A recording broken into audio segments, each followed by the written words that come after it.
didn't mean to frighten you. I was merely trying to put you out. Well, you certainly succeeded. I'm very put out. I'm sorry it was necessary. Come along. I suppose I ought to say thank you, but I'm just so tired I'm not thinking. I saw your signal. Oh, thank goodness somebody did.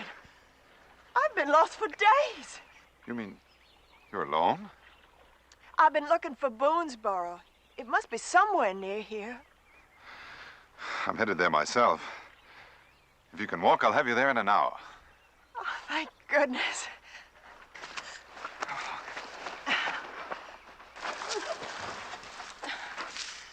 Oh, don't worry. I'm all right. After all I've been through, another hour's nothing if it means finding Daniel Boone. Madeline almost convinced me. Well, Blakely, step number 1 accomplished.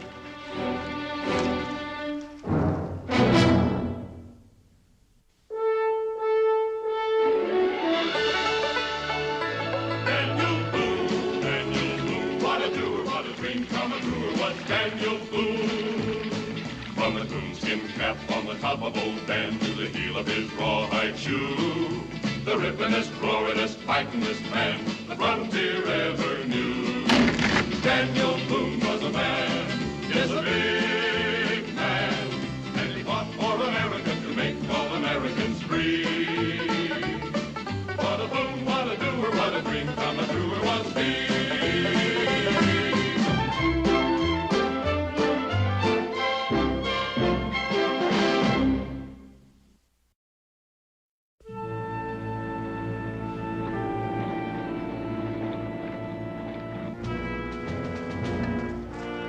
All right.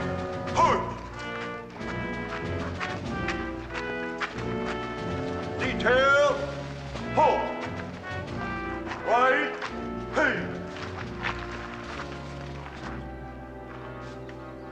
No, you march like a bunch of old...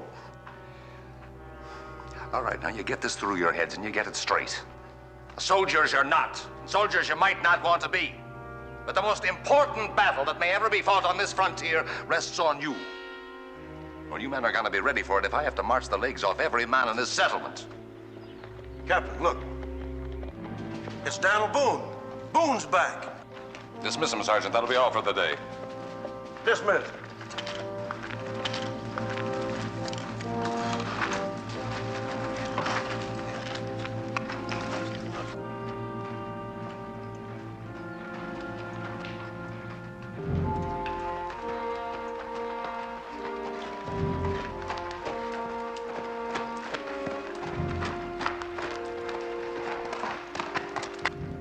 Well, I didn't expect you for quite a spell. Mighty quick trip for all the way from Philadelphia. Well, it turned out to be a rather urgent business. You actually meet with the Continental Congress? Oh, not the whole shebang. They're pretty busy men. Just the committee that sent for me. Daniel, it's good to see you back, man. You bring me orders from the Congress. I sure did. Well, finally, we'll be marching against the Indians then. Well, not exactly yet. Let's go inside.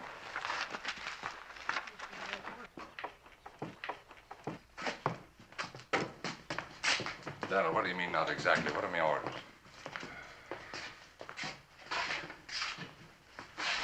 Well, we're not going to march against the Five Nations, Captain. We're going to try to make peace with them.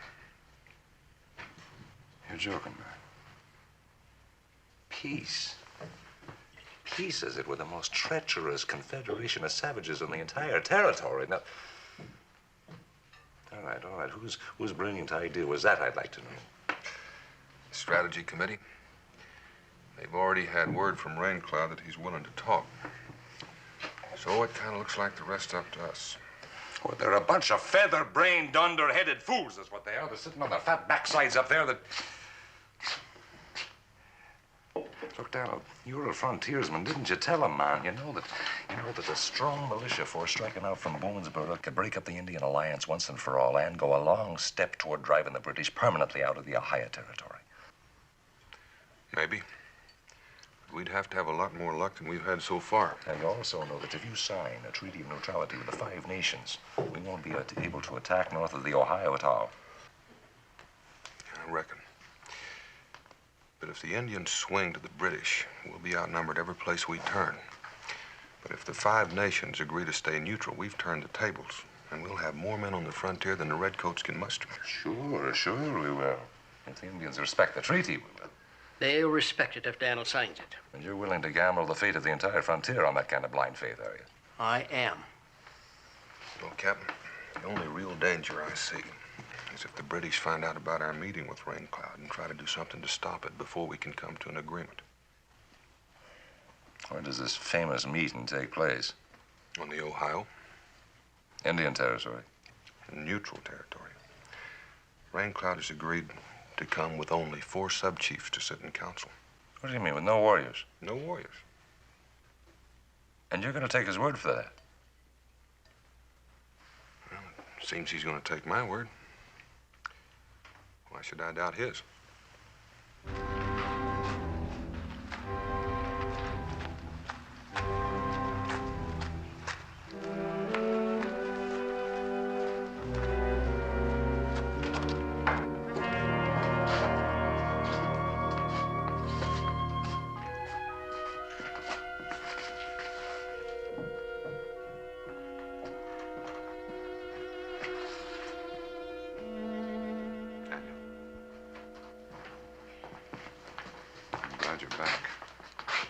Serious matter, I'm afraid.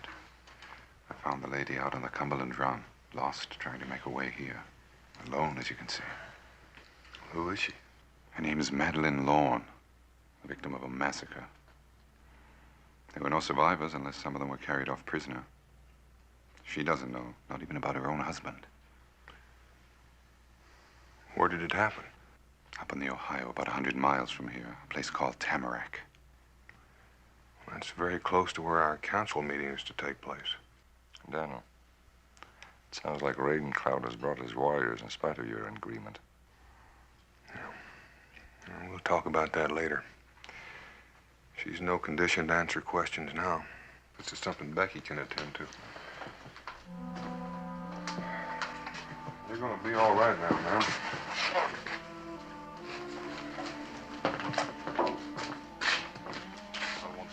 Cabin later.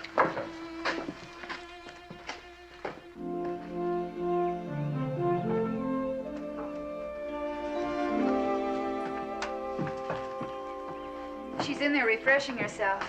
And don't you men go plaguing her with questions. She's been through a terrible experience. I wish she had some idea which tribe it was.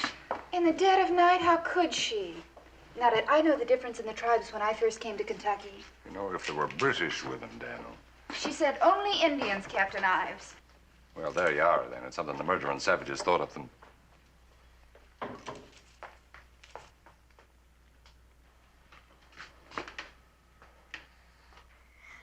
Boy, she sure's a lot prettier than she was when she got here. Israel.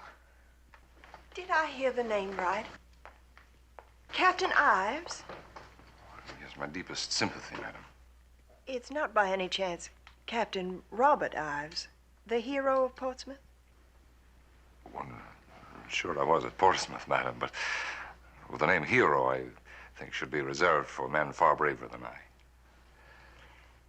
Mr. Boone, of course. Oh, I'm so relieved to find you here. Truly, my prayers have been answered. Now, what can I tell you, gentlemen? How can I help you? No, go ahead. Truly, I'm just fine now. Well, Miss Lorne... won't you sit down, Mrs. Lorne? Mrs. Lorne, we'd like to know how you managed to get here. By the grace of God, Mr. Boone. It's all a terrible dream now. Days and nights all blurred together. Running till I was exhausted and hiding at night, terrified that they'd come back again and find me. Eating anything I could lay my hands on, nuts, berries. One time I stumbled across some nesting quail and stole their eggs, poor little things. But I'd go through it all again tomorrow if it would see those dreadful fiends wiped out to the last man. Well, there are an awful lot of Indians north of the Ohio. It would help to know which ones were involved. Anything at all that you can remember? Paint, the way they wore their hair? Oh, I remember all right. It was shaved at the sides, and they had a big black crest of hair running down the middle. Iroquois. All right, that settles it, Daniel. Rain Cloud's old men. Now, what about your treaty? Treaty? Don't tell me you had a treaty with those murderous savages. Well, we were just about ready to start out by order of the Continental Congress to dicker for one. Well, that's impossible now, of course. Isn't it, Captain Ives? Under the circumstances, a direct attack's the only thing. Well, it does seem reasonable that we'd take our rifles along as well as our peace pipes. All right, and the sooner the better. My whole militia will be ready to start at sunup in the morning. 12 men will be enough, Captain. Hand-picked, I'll give you a list. So few? But my husband, some of the other men, they may be prisoners. They must be rescued, Mr. Boone.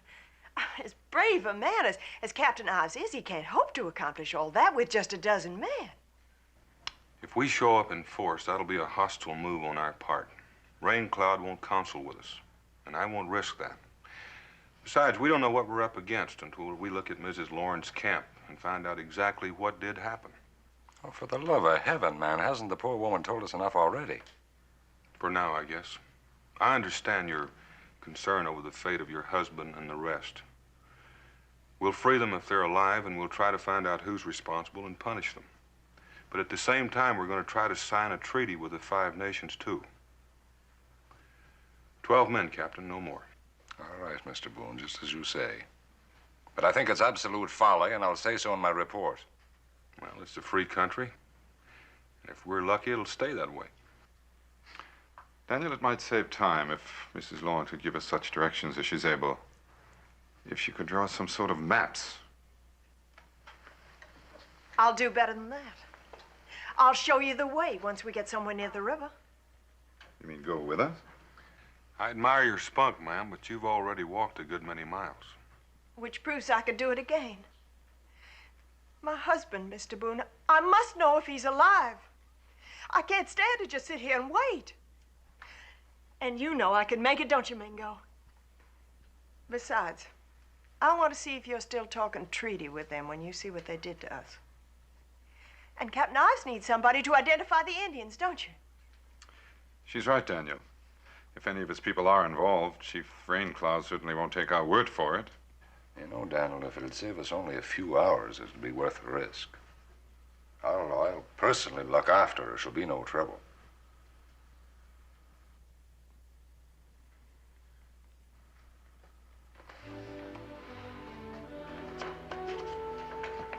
All right. While Cincinnatus is outfitting Captain Ives' men, Rebecca, you'd better take over with this recruit.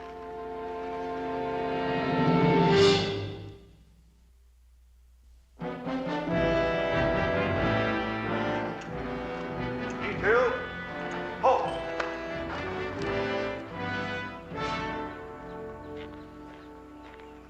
Daniel, ladies. The Cherokee tell me that the trail is clear, at least as far as the West Fork.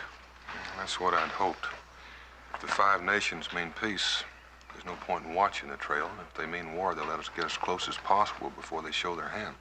Well, isn't that a rather risky way of finding out? No better way? No. Everything loaded? Including them presents you ordered for Rain Cloud. Pardon me. Panel. You are out a pretty penny for all them stores. Well, if the captain and those men can soldier for free, the least I can do is feed them on the march. Yeah, reckon it would seem so. Sure ain't no way to run a business. But if we get a treaty with the Five Nations, maybe it'll perk a trade up some. Well, it might. Tell you what, Daniel. You keep it quiet, and I'll go halvers with you.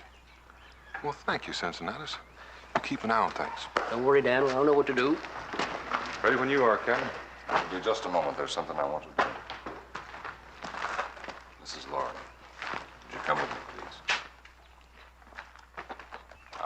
can stand at rest, but I want your attention. Now, you all know that our orders are to proceed directly to a meeting with the chiefs of the Five Nations. And they're to support Mr. Daniel Boone here in his negotiations for a peace treaty with him. Well, the situation is gravely altered. This is Mrs. Madeline Lorne. Mrs. Lorne has reason to believe that her husband and all of her friends have been killed by Indians, very probably the self-same ones we're supposed to be meeting. All right, now, Mrs. Lorne will accompany us as far as the scene of, begging your pardon, the massacre. What we find there will determine any further course of action. All right, I want you all to open your ears now. I want the presence of this brave little woman amongst us to be a constant reminder to us all that should we have to engage with the Indians, our duty is clear and plain. There'll be no quarter given and no mercy shown. And that's all I have to say. All right, you can move them out, Sergeant. Detail, attention, hut, about, please. Forward. 2 weeks, maybe less. Halt. Mama, you youngins take care of your mom. Okay, Pa.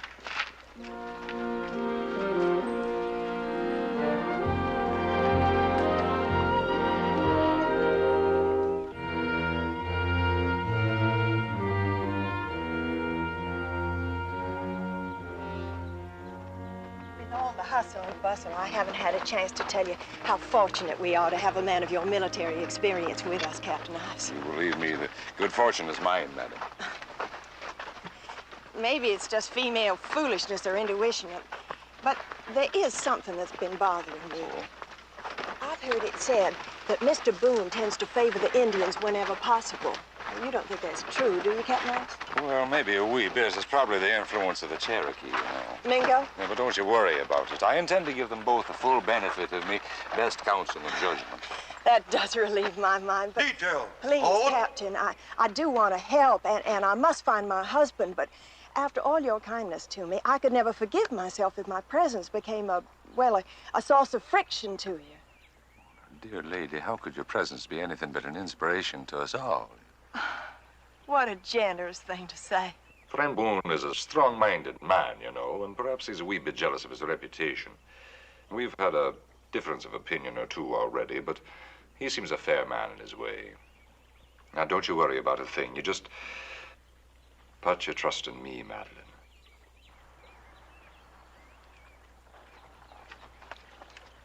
What seems to be the trouble, ma'am? Trouble? Maybe we ought to put you on one of these pack horses right off. Oh, I am sorry. We do have to keep on marching, don't we? If we're going to get to your people in time to do them any good. I'd have a word with you, Captain. Oh, yes, all right, Mr. Boone.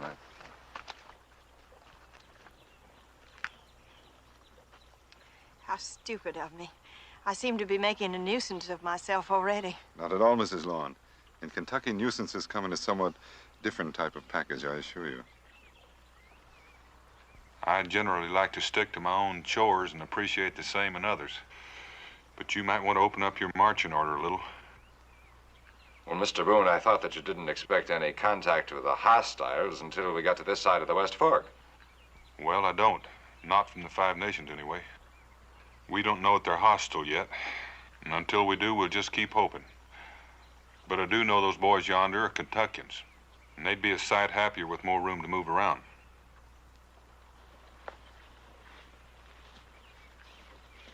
All right, Sergeant, spread them out. From now on, we'll march in open order. Yes, sir. Break ranks. Open ranks. Halt.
They tell me you're a Cherokee, Mingo.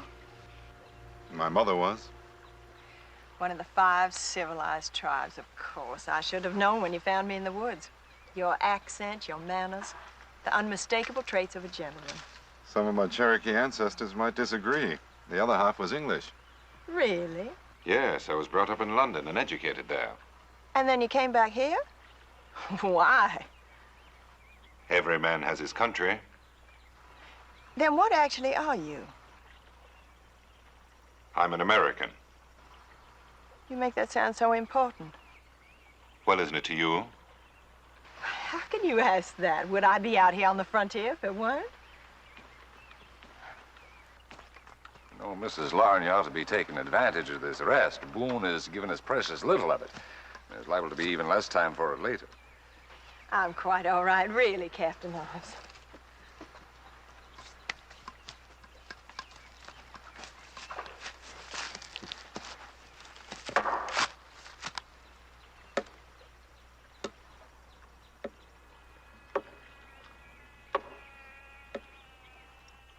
Mr. Mingo, if your friend Boone doesn't mistrust Raincloud's people every bit as much as I do, then what's he prowling around up there all the time for, like a cat, even when we're in friendly territory?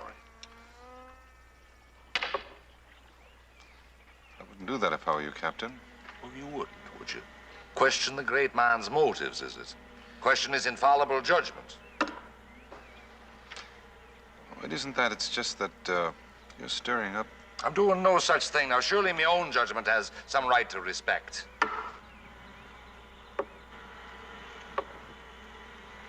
Not at this particular moment, Captain. Ow! Stop it!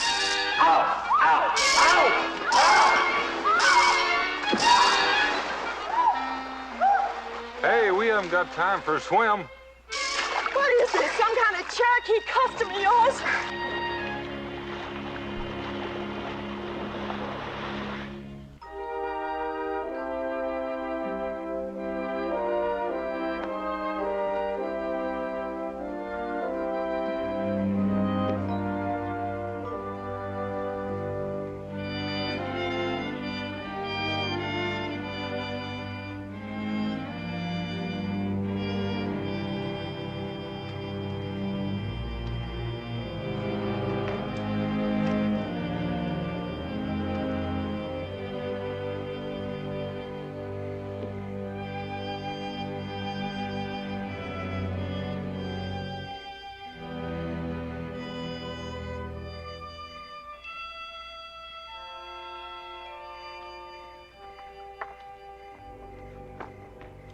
Soldier in first class, isn't it, Captain? Well, what do you mean by that, Mr. Boone? Oh, that? Well, I was just,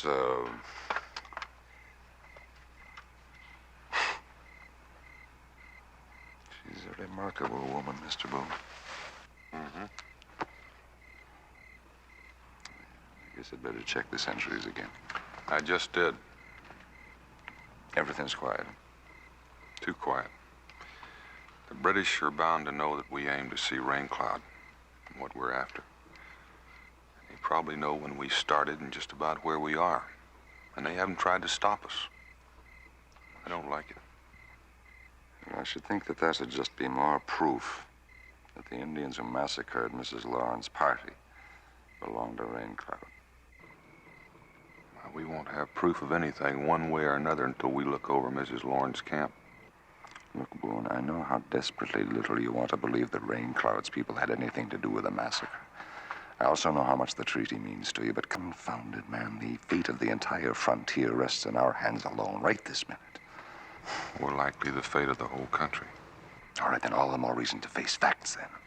Sure, and the British know where we are, what we're doing, and what our mission is. And they also know you're not going to get your treaty.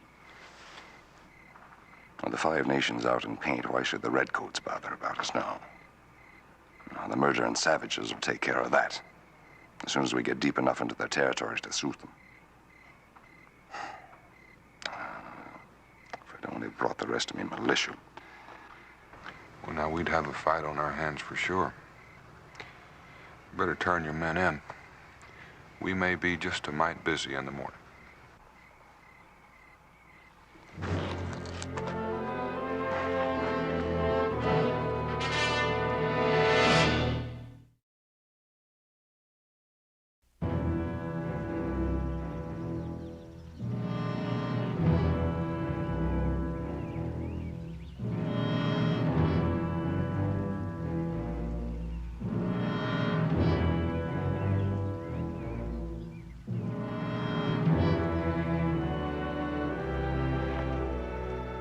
me, Mrs. Lorne.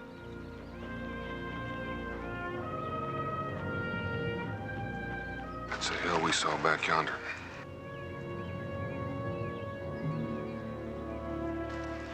We were going to build our church right up there on that knoll. We were camped just beyond it. And the place we were to meet Rain Cloud? Oh, I'd make it about 10 miles further down the river. The thing's stirring out there. You know something, Boone? It's just possible they don't know we're here, that they didn't expect us so soon. I hope you're right. You realize what an advantage that gives us? We head straight for your council grounds. We can be in position by dark. Now, we've got 15 guns all told. 16. If we hit them hard and without warning, we could wipe them out in a few volleys. All 5 of them, Captain? Rain Cloud and the 4 other chiefs? Surely you can't still expect them to show up alone. Until I see different, I can't. Captain Ives is right, Mr. Boone. I beg you to listen to him. I'm sorry. I know how you must feel, but our orders from Philadelphia... Now, I'm a soldier. I know what our orders are. Now, I've tried my best to cooperate. Can't you have some consideration for this poor woman here? Surely our first consideration should be to the man who may still be alive in that camp. I could go on ahead, Daniel, and see if Rain Cloud brought any warriors with her. Well, out here, a man's first duty is to himself if he hopes to stay alive long enough to help somebody else. You know that, Mingo. Now, let's follow the timber around the foot of that ridge and don't approach Mrs. Lawrence's camp until you get a signal from Mingo or me.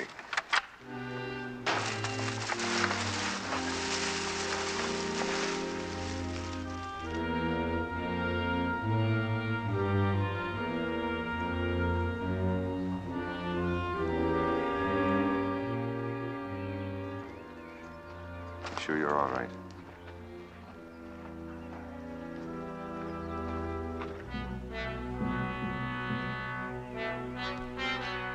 In a short time, Boone will join us here. We will smoke the pipe with him and there will be peace among us. My heart is glad.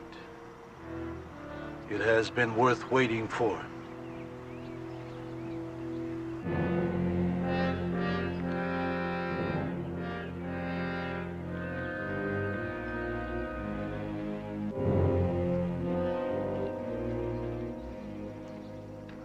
Thorough job.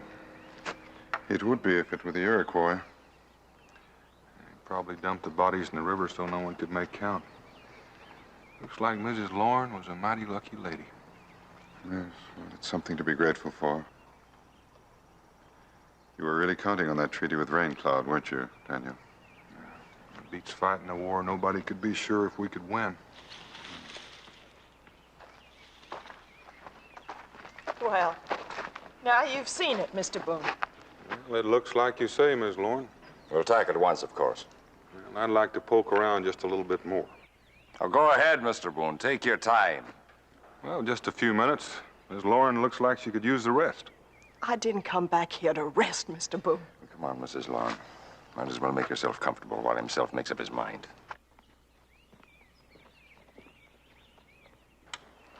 She does look worn out, Daniel. Yeah, I shouldn't wonder. I'm a mite tuckered out myself. Why don't you build her a fire so somebody can brew her a cup of tea? It might help. Yes, yes. It's just a small fire. Don't mind the smoke.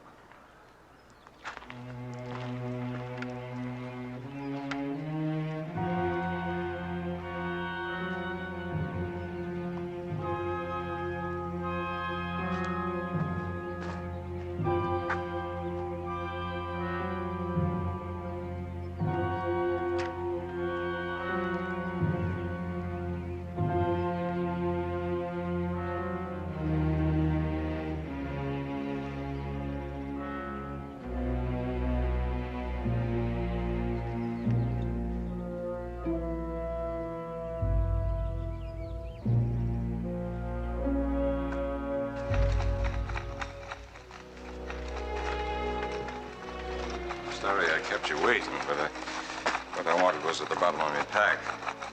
He's making us a fire so we can have some tea. Go without smoke, Captain. No danger whatever, I assure you. Well, that's all right with me. But what I've got might do you a little bit more good. Oh, perhaps just a little. It's Madeira, you know, the finest Momsey in the world. I've been saving it for a special occasion. What a useful trick. Well, it's really quite simple. All one needs is the bow, the drill, and the proper kindling.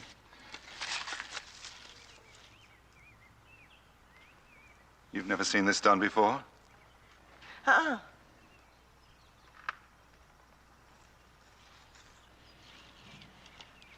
What are you looking at me like that for?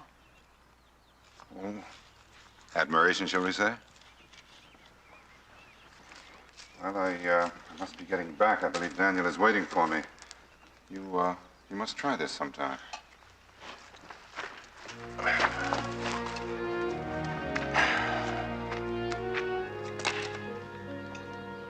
Is something wrong?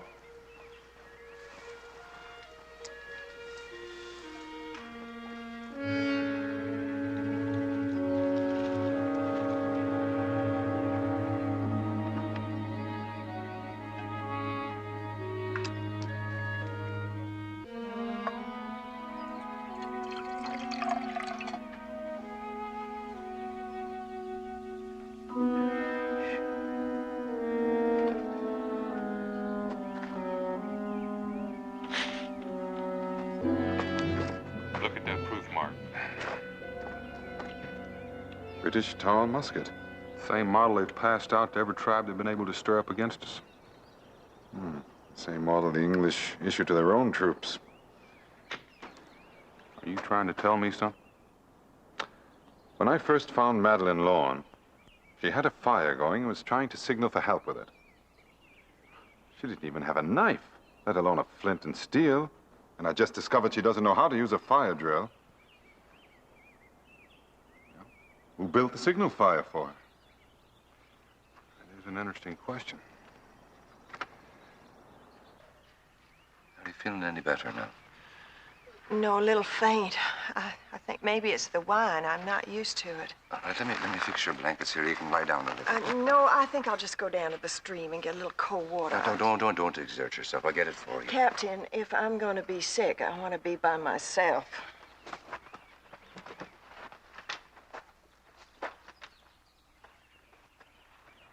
Yes, when she told us what she lived on.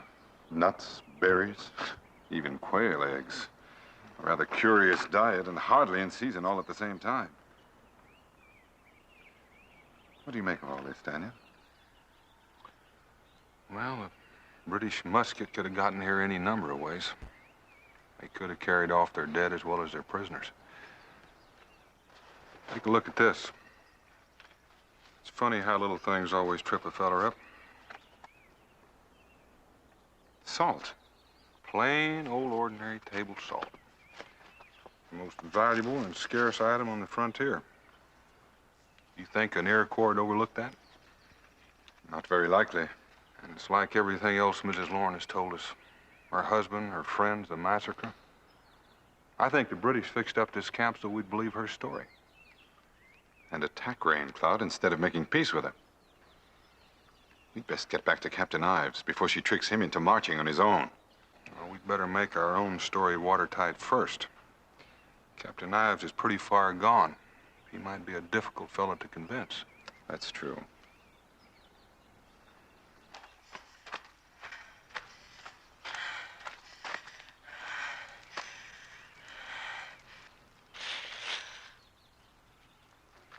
John?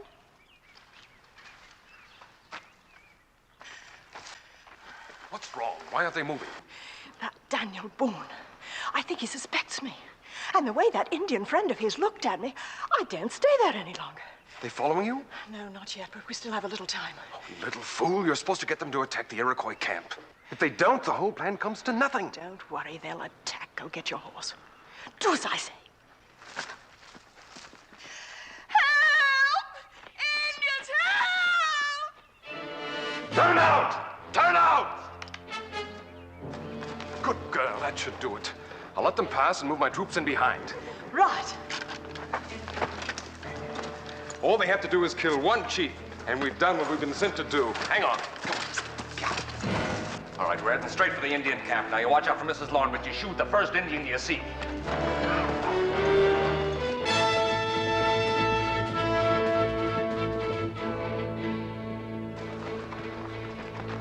Captain Ives! It's no use, Daniel. They're gone. They're heading up for the council ground, but the scream came from over here.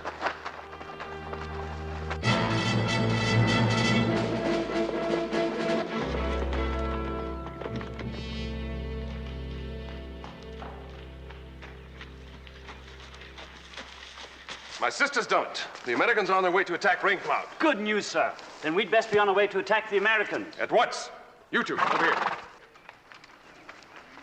Escort Miss Lorne back to the post. See to it she has anything she needs. A bath and a fresh change sound good for a starter. Oh, heavenly. Then a banquet, complete to champagne. I'll join you shortly. This won't take long.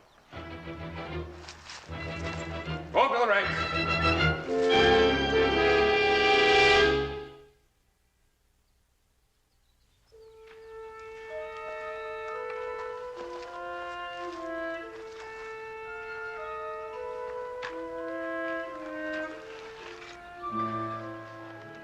Horse iron shod. Carrying double from here on. No Indian was riding.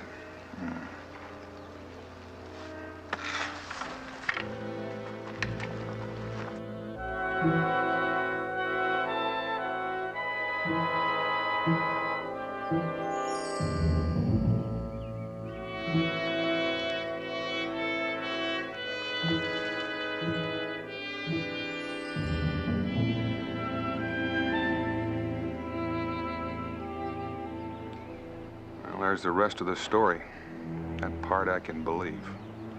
They have Captain Ives and his men trapped between them and the Iroquois camp. There was some way to get to Ives before he shoots himself an Indian. Mingo, you feel like tackling some pretty long odds? With you, are there any other kind?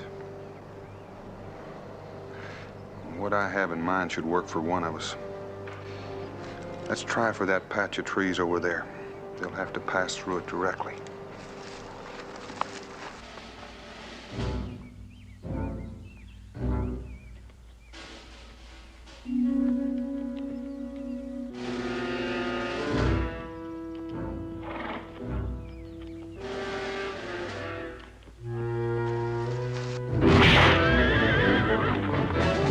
Take them alive, you fools! Run for it, Daniel! Run for it!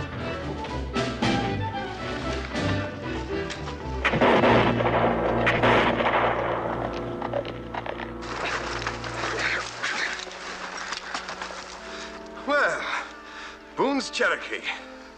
Take him back to the post. And if you let him escape, it'll cost your lives. Form ranks and follow me. Form ranks!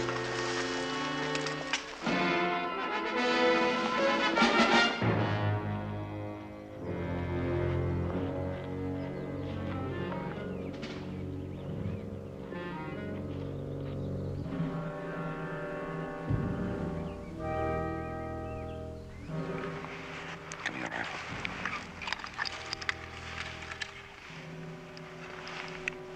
I fire this, that'll be the signal. All right, go.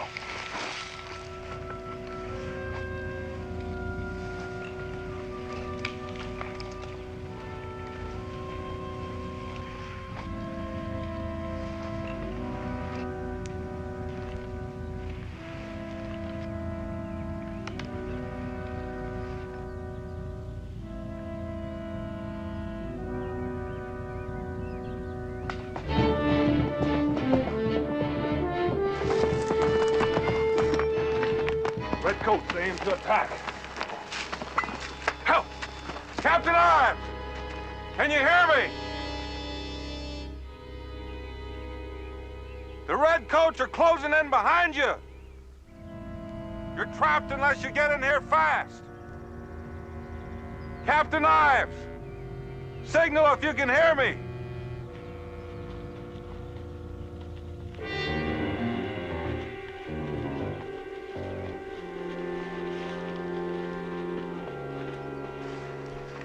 This is the way a friend comes in peace.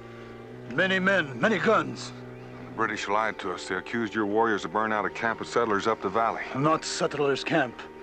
Redcoat make it, then burn it. We think because it was not to their liking. Well, it was to their liking, all right.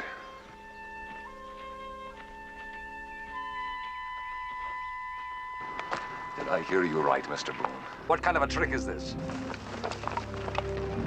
The British won and they almost took us in. Boys, here they come! All right, spread out, men!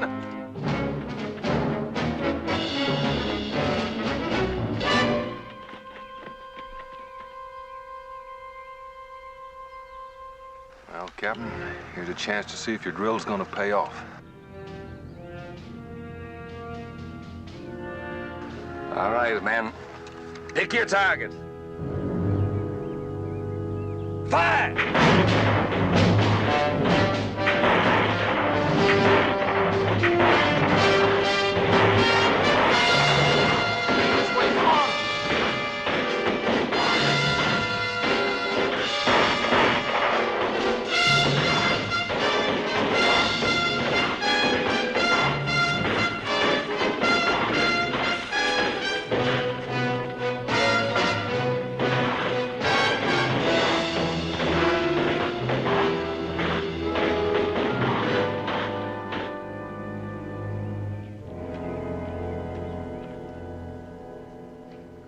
Oh, come now, Mingo.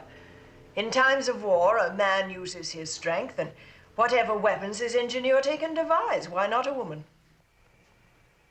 Supposing that I concede the specious logic, Miss Lawn, I'm still relieved to discover that you've never had a husband. Otherwise, I might have spent the rest of my life feeling sorry for a most unfortunate man. Let me remind you, my half-English, half-Cherokee friend, that you're a British prisoner, and the penalty for treason is death. And let me remind you what American patriots are saying these days. No man who is denied his freedom wants to live.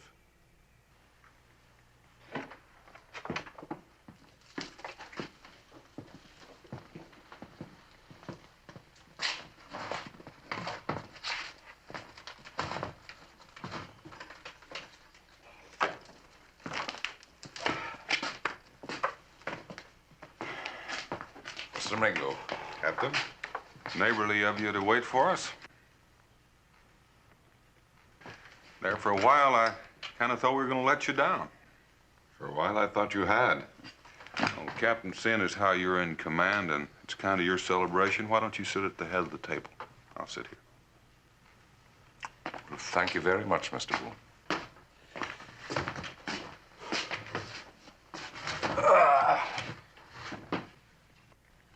What is this, John? What does this mean? Tell her. Well, your brother will tell you, Mrs. Lawn, or whatever your rightful name is, that he's been obliged to surrender this post to us. You'll all be taken south as prisoners to be held for exchange.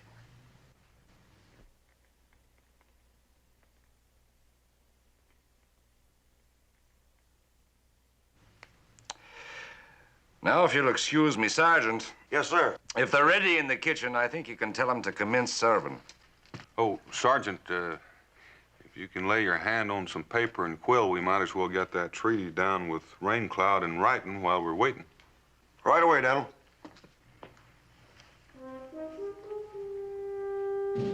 A great man once said, Miss Lawn, that to free another is the first step in freeing oneself.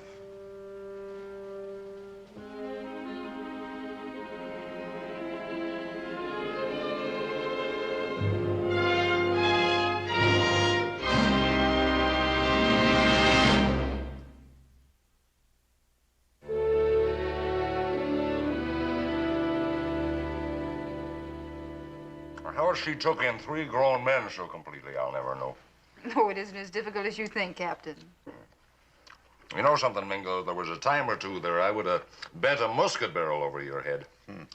Well, I didn't exactly love my fellow man as I should have either. Well, the trouble was, both you fellas could have used some lessons in romancing a pretty gal. Which you were perfectly willing to give, no doubt. Oh, no. Only in theory. Only in theory. Well, now, you know, I'll say this for her, Daniel. She never showed any favoritism. I mean, you had your chance, man. Oh, you certainly did.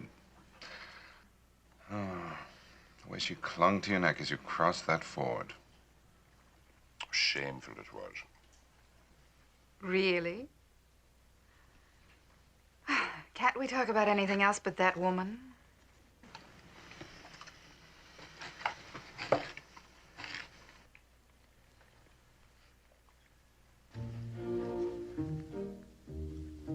Mima, aren't you doing something different with your hair? She thinks it makes her look like that Mrs. Lauren. Israel. Oh, well, sure, now I can see that. There's a kind of a similarity in style there, you know. Very flattering, Mima. Do you really think so, Captain Ives? That I do. Although you might, make a deeper wave on the right side, perhaps. Maybe a little wisp sort of peeping out the... Must we, gentlemen, please? All right. We won't mention her again. Agreed? Agreed.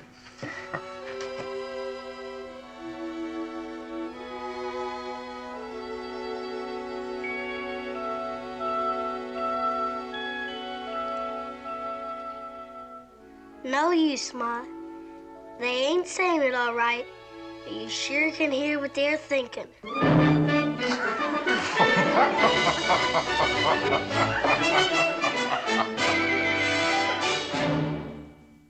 Daniel Boone was a man, yes, a big man, with an eye like an eagle and as tall as a mountain was he.